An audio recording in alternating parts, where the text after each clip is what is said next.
আমরা যে মাছ ধরা চলা ঘাটটা চালাই, আর ওরা চালা 10 নম্বর ব্লক ট্রেন। দেওয়ানিরা বৈশা হয়েছে সরকারের মাথা আঙ্গুর দিছে পিছ ফেলে, অগর দিছে সামনে ফেলে, 2 রশি ওদিকে সদিক দিছে।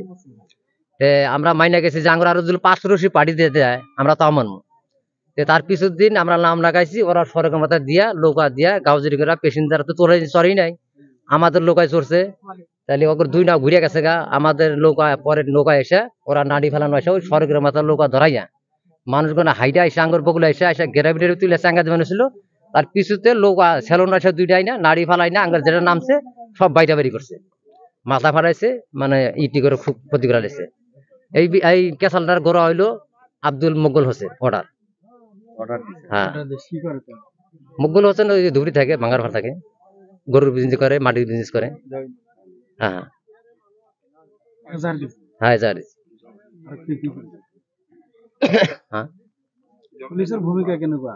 পুলিশের ভূমিকা নাই যে ঘুরে ঘুরে আছে, জামিন করা লাগে, ওয়াকার নাম কাটা লাগে, যে 2 লাখ টাকা দিব আমার নামটা কেটে দেন আগে, এরকম ঘুরে আছে। নাম কি এটা? মুকুল হোসেন। এই জন্য আমরা মানে একটুকা এটা সরকারের দিকে এটা অনুরোধ করি, জানা লাগে আসামি ধরা লাগে না বেশি লাগে আপনার। যেজনে গুয়াহাটিত আছে, জিএমসিত আছে, তার অবস্থা কেনেকা? একটা তো সিরিয়াস অবস্থা, সব রাজ্যে জানে মৃত্যু, মানে হ্যাঁ চিকিৎসা আছে। আর একটা মানে হসপিটাল আছে, ওরা মানে ইয়েতে নিয়ে যাওয়া হয়েছে, কুচবিহার নিয়ে যাওয়া হয়েছে। ঠিক আছে। আমি ইয়াত সোমাই দিছো যোৱা 30 তাৰিখত এখন ইয়াতে শ্যালোঘাট নৈ এখন খেলি মেলি হৈ ইয়াতে মাৰপিট হয়, সেই সম্পৰ্কে আমি ৰাইজক মাতিছো, সেইটো কাৰণে সমবেত হৈছো। এই মাৰপিটটো হৈছিল এফালে মানে দেৱাইনা আছিল এজন লাডেন বুকুল, তাৰ ওচৰত আৰু 20জন মান আসামী আছিল। সেই আসামী বিলাক ইয়াত আহি লোকা নাদি ফালে লৈ আহি এই ঘাটত লৈ খেলি মেলি সেই ঘাটি জাদৰ বিলাক আহি ইয়াত মাৰপিট কৰি ফেলাই থৈ যায়। ঘাটটো কাৰ নামত আছে? ঘাটটো মানে আমাৰ যিটো ঘাটত ইয়াতে যেটা মাৰপিট হৈছে সেই ঘাটটো আছিল মাজেশ্বৰ চলাকুৰা, সেই ঘাটটো আছিল জনুদ্দিন নামত। আৰু সিহঁতে যেটা দাবী কৰিছিল সেইটো হলো 10 নম্বৰ ৰিভাৰ ব্লক, সিহঁতৰ নদী ভাঙি গৈছে, সেইটো ঘাট ইয়াত নাই। তথাপি আমি গাঁৱৰ মুখিয়াল ব্যক্তিবিলাক বহি এটা মানে মিলৰ মাধ্যমে আলোচনা কৰিছো, তাত এখন পিছৰ ৰাস্তা আছে, সেই ৰাস্তাৰ পূবফালে সিহঁতে থাকিব আৰু পশ্চিম ফালে সেই মাৰ ঘৰ পানীটো থাকিব। সেই এনেকুৱা মানে পিছফালে পিছদিনা সেই যিটো পানী মাৰি খাইছে সেই জনুদ্দিনের সেই 4জন মান ইজাদাৰ আহি ইয়াতে লোকা লগাই দিছে।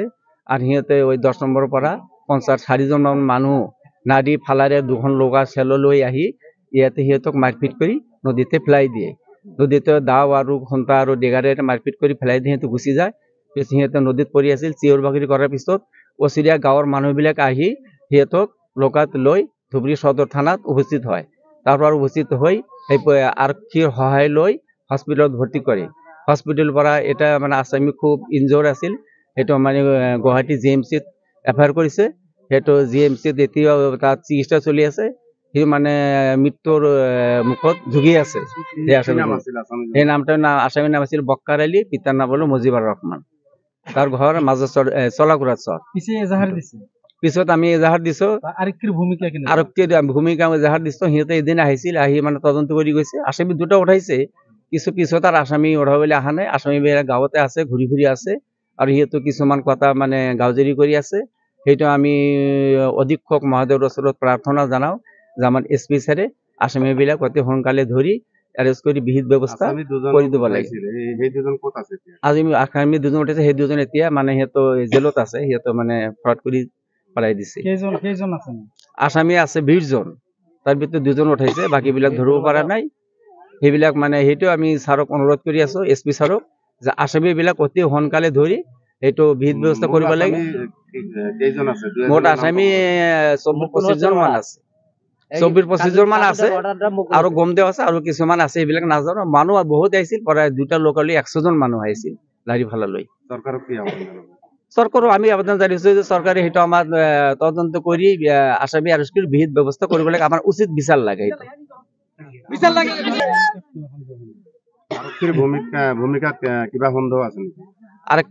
আৰক্ষীৰ ভূমিকা অলপ সন্দেহ আছে, সেইটো পাৰি মানে জামিনৰ কাৰণে ঘূৰি আছে।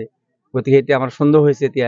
এতিয়াতো আসামী এজন মানে মৰা নিচিনা হৈ আছে জিএমচিত, সি বাচে না মৰে সেইটো কোনো গ্যাৰাণ্টি নাই। সেইফালে সিহঁতো জামিনৰ কাৰণে ঘূৰি আছে, সেইটো আমাৰ সন্দেহ আৰু কি। সেইটো মানে এখন জামিন হোৱা নাই, এটা পিছৰ কথা। সেইটো মানে আৰক্ষী মহোদয়ৰ অনুৰোধ কৰোঁ যাতে সেইটো জামিন নহয়। আমাৰ এই যিবিলাক মানে জখম সেইবিলাক ভাল হৈ আহক ঘৰত, একটু পিছু জামিন হবো, এতে যাতে জামিন হিয়েতে এসপি স্যারও এতে জামিন নিয়ে দিয়ে, এটা আমি স্যারক অনুরোধ জানাবো। সন্দেহটা কি যেহেতু হে আসামি থেকে লেনদেন হয়েছে নাকি? একটু সন্দেহ হয় যায়, সেইটো আমি নিজে দেখানি পইচা করি, তো আমার সন্দেহ হয় সিহঁতে হয়তো কিবা পইচা কৰি দিয়া জামিনৰ কাৰণে ব্যৱস্থা কৰি আছে, হয়তো আৰক্ষীৰ ওচৰত যোগাযোগ কৰি আছে, সেইটো আমার সন্দেহ হয়।